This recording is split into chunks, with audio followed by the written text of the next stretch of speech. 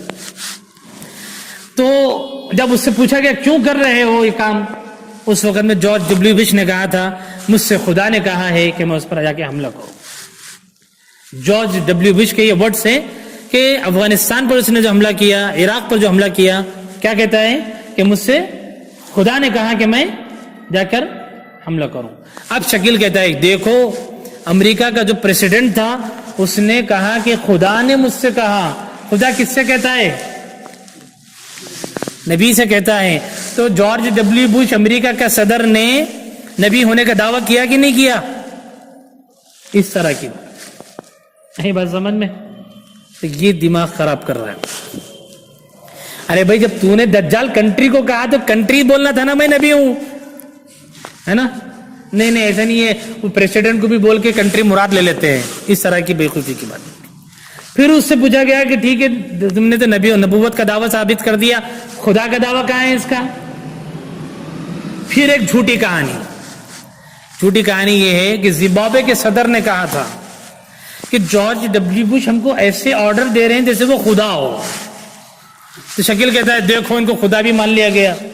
ارے ان کی باتوں کو سن کر تو کیا ہم کو پٹی پڑھا رہا بھائی؟ آئی بات سمجھ؟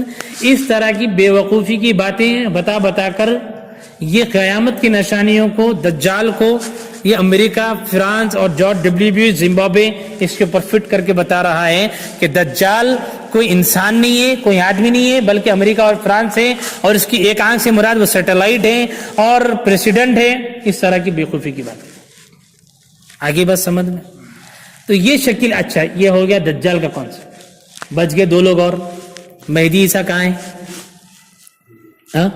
اب کہتا ہے کہ جی مہدی اور عیسیٰ یہ 2 الگ الگ ہیچ نہیں. پہلا کانسیپٹ اس کا کیا کہہ رہا ہے کہ مہدی اور عیسیٰ 2 الگ الگ بندے نہیں ہیں، بلکہ ایک ہی بندے کے 2 نام ہیں. آئی بات سمجھ میں؟ پھر وہ اس کو کوٹ کرتے ہیں کہ ابن ماجہ کی حدیث سے، اور وہ حدیث کے بارے میں تمام محدثین نے، حدیث لکھنے والوں نے کہا کہ یہ حدیث ایتھنٹک نہیں ہے بھائی، ٹھیک ہے، اس میں اتنی مضبوطی نہیں ہے کہ اس کو دلیل بنایا جائے، اس کو پروف بنایا جائے، اس کو ثبوت کے طور پر پیش کیا جائے. حدیث کے ورڈ کیا ہے؟ لا مہدی الا عیسی ابن مریم، کہ مہدی نہیں ہے مگر عیسیٰ علیہ السلام. تو اب سننے میں کیا لگے گا سب کو کہ مہدی ہی عیسیٰ ہے. تو وہ اسی حدیث کو بیان کر کے لوگوں سے کہتے ہیں، دھوکہ دیتے ہیں کہ دیکھو حدیث میں خود بتایا جا رہا ہے کہ مہدی اور عیسیٰ 2 الگ الگ لوگ نہیں ہیں، بلکہ ایک ہی انسان کے 2 نام ہیں. اگر ایسی بات ہے تو پھر حضور تو یہ فرما رہے ہیں کہ مہدی پیدا ہوں گے، میرے خاندان سے ہوں گے، میرے نام پر ان کا نام ہوگا، پھر وہ لڑائی لڑیں گے اور بادشاہ بنائے جائیں گے. اور عیسیٰ علیہ السلام کا جو تذکرہ کر رہے ہیں وہ تو نزول کا، آنے کا کر رہے ہیں. پھر اس کا کیا مطلب ہے؟ تو سب سے پہلے یہ حدیث صحیح نہیں ہے. آگے بات سمجھ میں؟ اس کو کسی نے مانا ہی نہیں ہے. دوسری بات، ایک حدیث کو اگر مان لیا بھی جائے، اس کے مقابلے میں 100 حدیثیں ایسی ہیں جو اس بات کو کلیئر بتا رہی ہے کہ مہدی الگ ہے اور عیسیٰ علیہ السلام الگ ہے. تو ہم ایک حدیث کو دیکھیں گے یا اس کے مقابلے میں جو 100 حدیث ہیں ان کو دیکھیں گے؟ آگے بات سمجھ یہ ہے. اب پہلے تو اس نے کہا کہ مہدی اور عیسیٰ ایک ہی ہے. تو پھر سوال پیدا وہ کہاں ہے بھائی؟ کہتا ہے میں خود ہوں. کیا کہہ رہا ہے؟ وہ تو میں خود ہوں.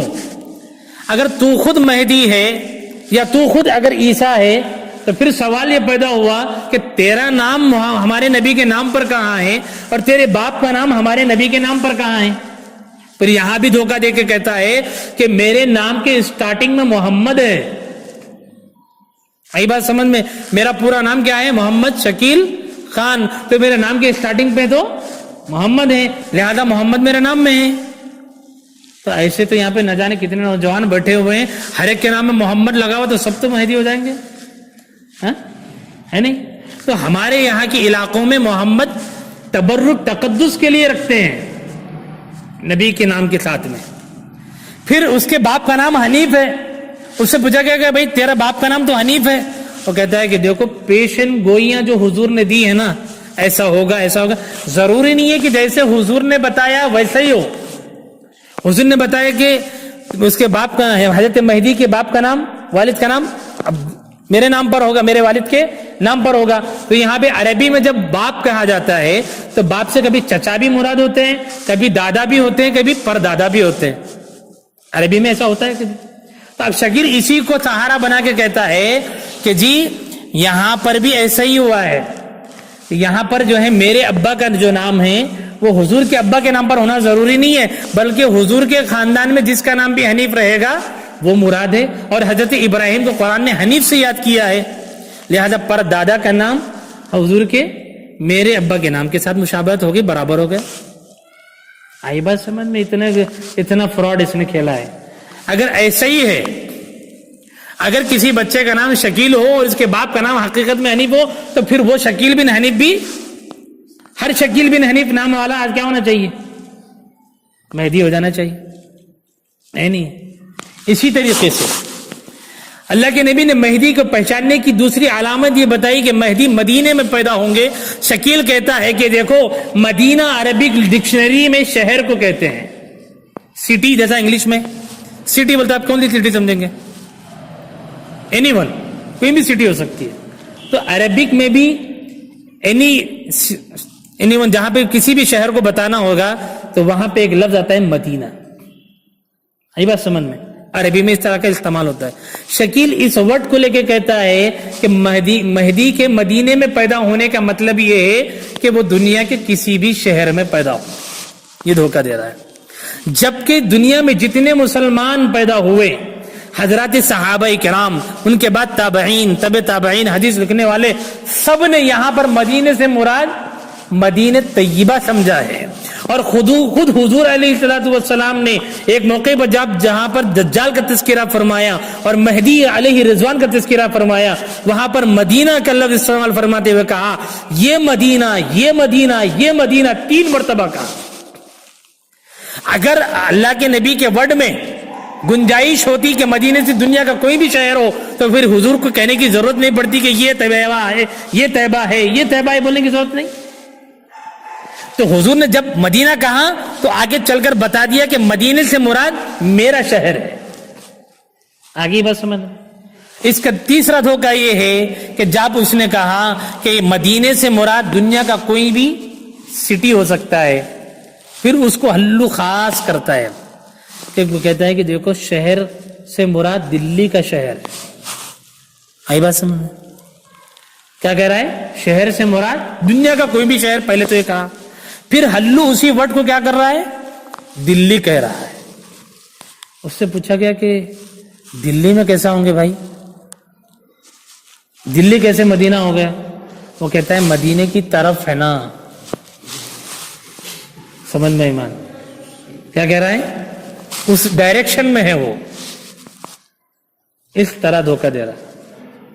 پھر آگے چل کے اس سے پوچھا گیا کہ تیرا نام تو شکیل خان ہے اور حضرت محمد رسول اللہ صلی اللہ علیہ وسلم نے فرمایا کہ مہدی کا خاندان تو سید گھرانہ ہوگا، میرے خاندان سے ہوں گے، اور تو پٹھان خاندان سے ہے، تیرا نسب کہاں ہے؟ تیرا شجرہ بتا. تو کہنے لگا دنیا میں کسی انسان کا شجرہ ہے کیا؟ کسی کا بایو ڈاٹا ہے کیا دنیا میں؟ جب دنیا میں کسی کا بایو ڈاٹا نہیں ہے تو میرے بایو ڈاٹے کی کیا ضرورت ہے؟ یہ جواب صحیح ہے کہ غلط ہے اس کا؟ ہاں کیسے جواب کیا ہے پھر آپ کے پاس؟ جواب ہونا چاہیے نا. حدیث ہے ایک ہمارے پاس. اللہ کے نبی صلی اللہ علیہ وسلم کے زمانے میں ایک واقعہ پیش آیا کہ حضور علیہ الصلوۃ والسلام کو مکے میں داخل ہونے نہیں دیا گیا ایک مرتبہ. یاد ہے آپ کو واقعہ؟ یاد نہیں تو کبھی اپنے مولوی صاحب سے سن لینا اس واقعے کو. جب صلح حدیبیہ ہو گئی اور پھر مکہ کا فتح ہوا تو حضور علیہ الصلوۃ والسلام کے ہاتھ میں خانہ کعبہ کی کنجیاں لا کے دی گئی. اس کے بعد اللہ کے نبی نے ایک صحابی کو خانہ کعبہ کی کنجیاں حوالے کی اور اس موقع پر ایک زبردست بات کہی. کیا کہی؟ کہ یہ چابیاں قیامت تک تمہارے پاس میں رہے گی اور تم سے کوئی نہیں چھینے گا سوائے ظالم آدمی کے. یہی بات سمجھ میں. اس میں کتنی باتیں بتائی اللہ کے نبی نے؟ پہلی بات تو یہ بتائی کہ یہ چابیوں کا سلسلہ قیامت تک تمہارے خاندان میں چلے گا. مطلب یہ ہوگا وہ خاندان قیامت تک رہے گا, وہ نسل قیامت تک رہے گی. تو شکیل کا یہ کہنا کہ دنیا میں کسی کا بایو ڈاٹا نہیں ہے, نبی کہہ رہے ہیں وہ ہے, اور آج بھی خانہ کعبہ کی چابیاں اسی خاندان میں چل رہی ہے. تو شکیل کا دعویٰ تو جھوٹ ثابت ہو گیا. خود ہندوستان میں ایسے بڑے بڑے مدرسے اور ایسے اللہ والے ہیں جن کا پورا بایو ڈاٹا موجود ہے. کئی سو خاندان ہمارے ملک میں ایسے ہیں جن کو ہم سید کہتے ہیں اور وہ حضور کے گھرانے سے تعلق رکھنے والے ہیں. تو شکیل کو اپنی بات منوانا ہے تو جو منہ کو آیا کہتا رہتا ہے. آگے بات سمجھ میں. تو یہ چند باتیں تھی جو میں نے آپ کو شکیل کے بارے میں بتلائی. تو شکیل کسی بھی اینگل سے مہدی نہیں ہو سکتا. کیوں؟ اس لیے کہ نہ وہ مدینے میں پیدا ہوا, نہ اس نے مکے کی طرف ہجرت کی, نہ اس کے پاس میں کوئی دولت آئی, نہ وہ بادشاہ بنا, نہ اس نے کسی سے مقابلہ کیا, کچھ نہیں کیا. نہ وہ عیسیٰ بھی نہیں ہو سکتا. کیوں؟ اس کا باپ موجود ہے. عیسیٰ علیہ السلام بغیر باپ کے پیدا ہوئے. بچپنے میں عیسیٰ علیہ السلام نے بات چیت کی, شکیل تو کسی سے بات چیت نہیں کی, اور آج بھی بات کرنے سے شرما رہا ہے, دلہن کی طرح کہیں چھپ کے بیٹھا ہوا ہے. آئی بات سمجھ. تو کسی بھی اینگل سے شکیل بن حنیف مہدی نہیں ہو سکتا, عیسیٰ بھی نہیں ہو سکتا, اور کسی بھی اینگل سے امریکہ اور قرآن دجال نہیں ہو سکتا. یہی بات سمجھ میں. بال فرض مان لو تھوڑی دیر کے لیے شکیل مہدی ہے, شکیل عیسیٰ ہے, تھوڑی دیر کے لیے کیا جا رہا اپنا. شکیل جب دلی میں پکڑا گیا تو وہاں کے مسلمانوں نے شکیل کا ٹخلا بنایا, گنڈو, اور اچھی خاصی کالک بھی تھوپی. آپ بتاؤ ایک آدمی نبی ہونے کا دعویٰ کرے, اللہ اکبر, نعوذ باللہ, ایسا معاملہ ہو سکتا ہے اس کے ساتھ؟ اور ایسا ہو تو اللہ خاموش رہیں گے؟ فوراً عذاب آ جائے گا, نہیں آئے گا؟ ہاں جی. اور اچھا اتنے مار کھانے کے بعد میں پھر جا کے چھپ جائیں گے؟ اللہ کے نبی تو فرما رہے کہ مہدی تو باضابطہ لڑائی لڑیں گے, عیسیٰ علیہ السلام دجال سے مقابلہ کریں گے. اور اس پاکھنڈی کا حال یہ ہے کہ نہ جانے کہاں گھونگھٹ پہن کر کس غار میں چھپا بیٹھا ہے, کسی سے ملنے کو تیار ہی نہیں ہے. کیوں؟ اس کو پتا ہے اگر میں جا کے پھر سے ملوں گا تو اس مرتبہ تو خالی ٹخلا ہوا تھا, اس مرتبہ اچھی خاصی دھلائی ہو جائے گی, ہے نا.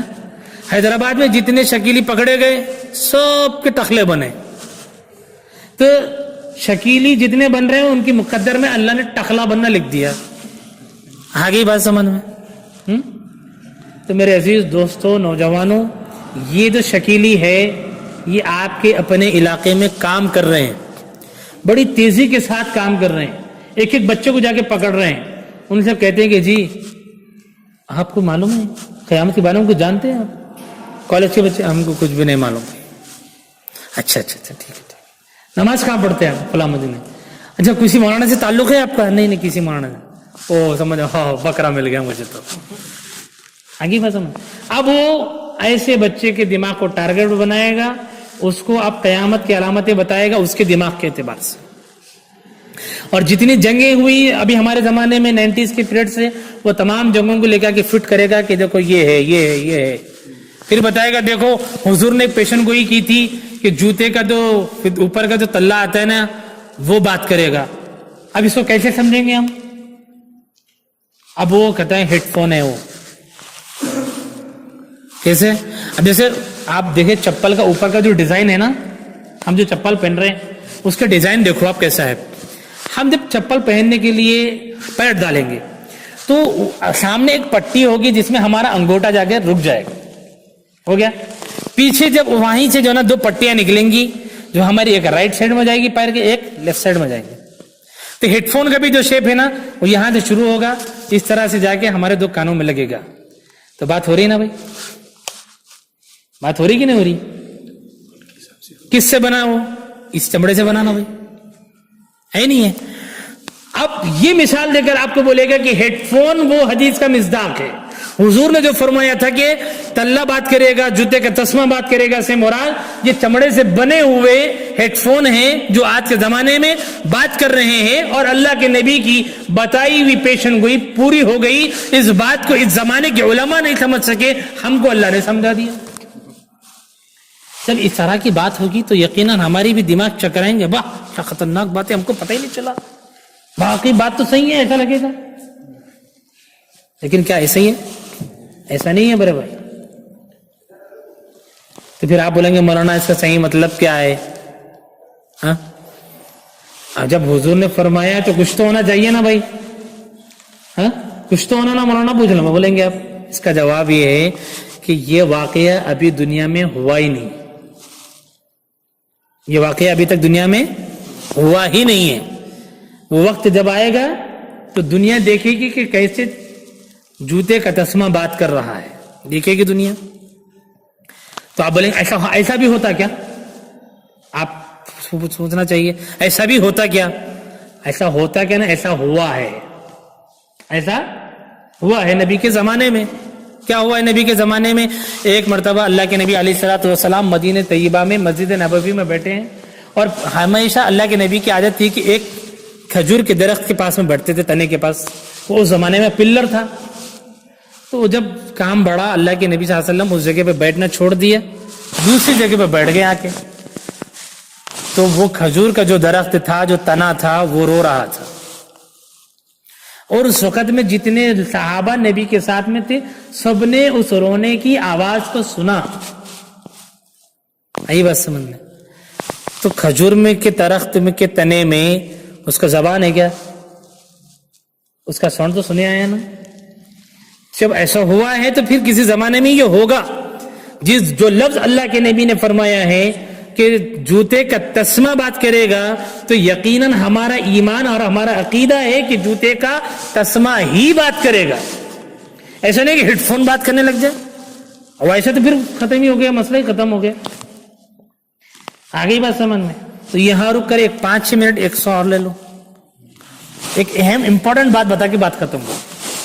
دیکھو شکیل نے جو سب سے بڑا دھوکہ دیا ہے لوگوں کو بھٹکانے کا، وہ یہ ہے اسے نے یہ کہا کہ حضور کی جتنی پیشن گوئیاں ہیں کہ ایسا ہوگا ایسا ہوگا ایسا ہوگا، تو وہ پیشن گوئی میں جتنے ورڈز اللہ کے نبی نے یوز کیے ایک ضروری نہیں ہے کہ وہی ہو. اس نے ایک فاؤنڈیشن بنایا یہ کیا کہ حضور کی جتنی پیشن گوئیاں ہیں اس میں جتنے ورڈز آئے ہیں ایسا ہی ہونا ضروری نہیں ہے. پھر اس بات کو ثابت کرنے کے لیے وہ ایک واقعہ سنائے گا. کیا ہے وہ واقعہ؟ وہ یہ ہے اللہ کے نبی کی جب زندگی کے آخری دن تھے، تمام بیویاں حضور کی موجود تھی. حضور نے اس موقع پر اپنی بیویوں سے کہا کہ مجھ سے تم سب سے پہلے ملنے والی عورت وہ ہوگی جس کا ہاتھ لمبا ہوگا. آئی بات سمجھ میں؟ تو یہ پیشن گوئی ہے نا حضور کی. تو حضور جب دنیا سے پردہ فرما گئے تو تمام بیویوں نے اپنے ہاتھوں کو ناپا. سمجھ میں بات؟ تو ہاتھ کس کا لمبا نکلا؟ حضرت سودا رضی اللہ عنہا کا. کس کا نکلا بھائی؟ حضرت سودا کا. یہ حضور کی بیگم ہے، ہماری ماں ہے. لیکن جب انتقال ہوا تمام بیویوں میں تو سب سے پہلے انتقال ہو رہا ہے حضور کے بعد حضرت زینب رضی اللہ عنہا کا. کس کا انتقال ہوا؟ حضرت زینب رضی اللہ عنہ. اب شکیل کہتا ہے کہ دیکھو حدیث میں تو ہے کہ جس کا ہاتھ لمبا ہوگا ان کا انتقال ہوگا، تو انتقال تو حضرت سودا کا ہونا تھا، لیکن ہوا کس کا؟ زینب کا. تو سب پریشان ہو گئے کہ ایسے کیسے ہو گیا. تو حضرت عائشہ نے اس کا جائزہ لیا اما جان نے اور کہا کہ ہم تمام بیویوں میں سب سے زیادہ صدقہ خیرات کرنے والی عورت, سخاوت کرنے والی عورت حضرت زینب رضی اللہ عنہا ہیں. تو یہاں پر ہاتھ کے لمبا ہونے سے مراد خرچہ کرنے میں جس کا ہاتھ لمبا ہوگا وہ مراد ہے. اس کا جواب کس نے دیا؟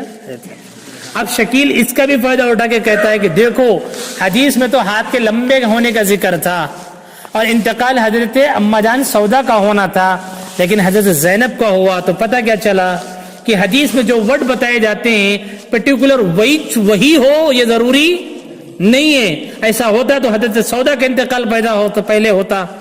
لہذا اسی طریقے سے مہدی کے پہچاننے میں, دجال کے پہچاننے میں, عیسیٰ کے پہچاننے میں جتنے ورڈ اللہ کے نبی نے بیان کیے ہیں ضروری نہیں ہے کہ وہی ہو.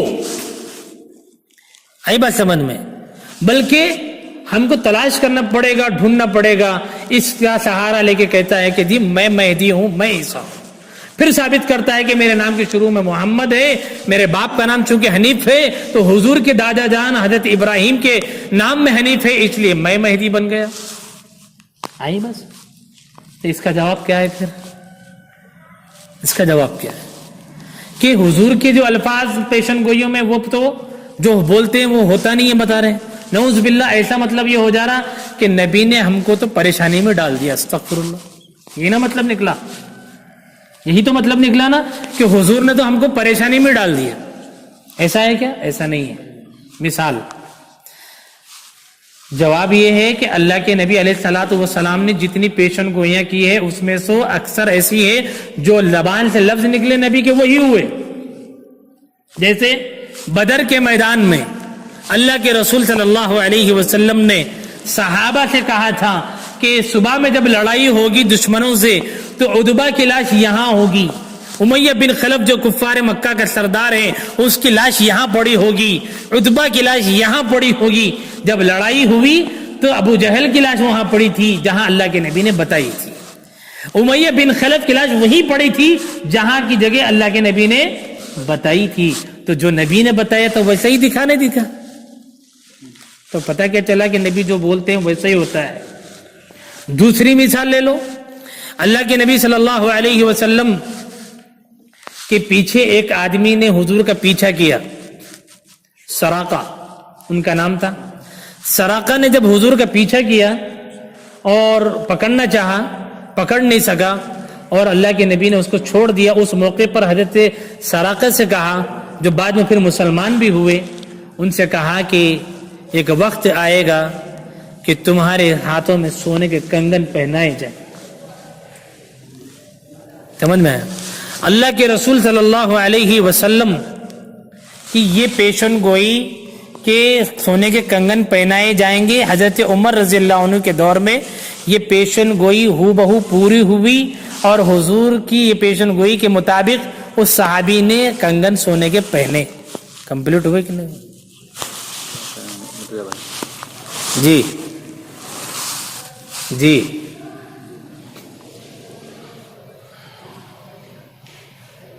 آ رہے ہیں ابھی. جی ہاں ٹھیک ہے.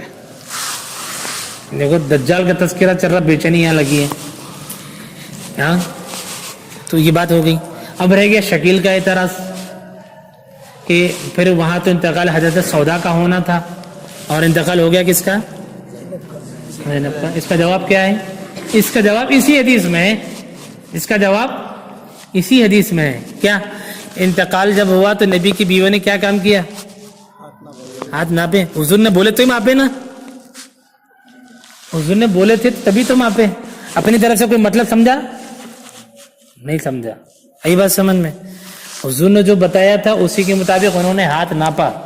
اور عرب کے کلچر میں, عرب کی ڈکشنری میں جب ہاتھ لمبا بولتے ہیں تو دو میننگ ہوتے ہیں. ایک تو واقعی میں ہاتھ لمبا ہو یا پھر خرچہ کرنے میں ہاتھ لمبا ہو. تو پہلے کس میننگ پر انہوں نے کوشش کی عمل کرنے کی؟ ہاتھ ناپنے کی کوشش کی کہ وہ ایسا ہو جائے تو ٹھیک ہے بھائی, ورنہ تو پھر سیکنڈ مانا تو پہلے سے. تو خود سے بنایا نہیں ہے, خود سے سمجھا بھی نہیں ہے. وہاں کے کلچر میں, وہاں کے ماحول میں یہ ورڈ کا میننگ پہلے سے طے ہے. آگے بات سمجھ. تو اس طرح سے یہ لوگ دھوکہ دیتے ہیں. میرے بھائیوں ایسے فتنوں سے بچو, اپنے نوجوان ساتھیوں کو ایسے فتنے سے بچاؤ. اوپر سے فون بھی آ گیا, جلدی آنا ہے, اب دعا کرو. اللهم صل على محمد وعلى آل محمد وبارك وسلم. اللهم أنت السلام ومنك السلام, تبارك ربنا وتعاليت يا ذا الجلال والإكرام. اللهم ربنا آتنا في الدنيا حسنة وفي الآخرة حسنة وقنا عذاب النار. اے پیارے اللہ, اپنے کرم سے ہمارے گناہوں کو معاف فرما, ہماری خطاؤں کو درگزر فرما. مولا ہماری ایمان کی حفاظت کا سامان فرما. مولا ہم یہاں پر جڑے ہیں, اے اللہ آپ کی رضا کے لیے جڑے ہیں اور اس بات کی فکر کے لیے جڑے ہیں. مولا کیسے ہم اپنے ایمان کو بچائیں, کیسی پوری امت کی ایمان کی حفاظت کریں. اے اللہ اس فکر کو لے کر بیٹھے ہیں اور فتنے کی حقیقت کو سمجھنے بیٹھے ہیں. مولا ہم میں تو اتنی طاقت نہیں ہے کہ ہم اپنی ایمان کی حفاظت کر سکیں اور پوری امت کے ایمان کو بچا سکیں.